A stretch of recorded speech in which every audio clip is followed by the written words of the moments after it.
Welcome back to Top 5 Auto Repairs. How do you know your axle seal is bad? The first sign that you're going to notice that you got a bad axle seal is going to be transmission leak. So basically this axle seal is connected to the transmission and the axle pretty much slides right through it. When this axle seal starts to fail, let's just say these rubber components over here, as you take a good look at it, it's pretty much banged up and it's falling apart. When this happens, it's going to allow transmission fluid to leak out of the part where the axle is connected to. So when that happens, that's going to cause all sorts of issues. So when the axle seal is bad, it's going to cause a major transmission leak. You're going to notice transmission fluid leaking out of this axle seal over here, and you're going to notice a puddle of transmission fluid on the floor. When you don't get that taken care of, you're going to notice all sorts of transmission problem caused by low or no transmission fluid. When you drive on low or no transmission fluid for a long period of time, you're going to notice your transmission performance will start to suffer.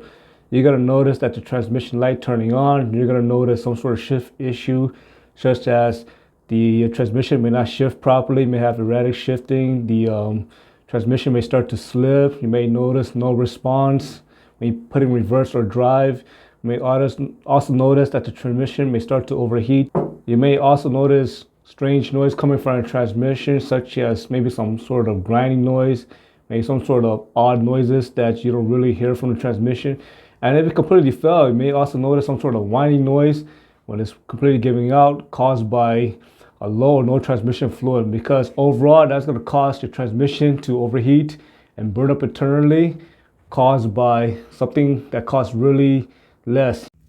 So I'm working on this vehicle over here. As you can see, this axle seal has been leaking for quite some time. I'm going to go ahead and replace it.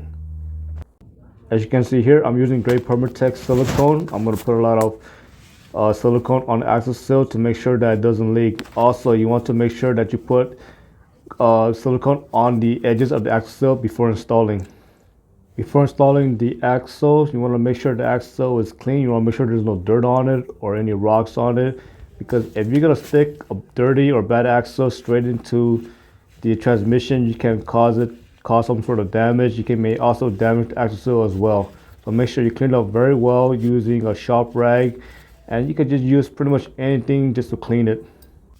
When you're putting back the axle, you want to make sure you want to keep the axle as straight as possible, and just go ahead and just pop it in once or twice, and that's it. You don't want to force it because you can cause damage to the axle seal. You can also cause damage to the transmission as well.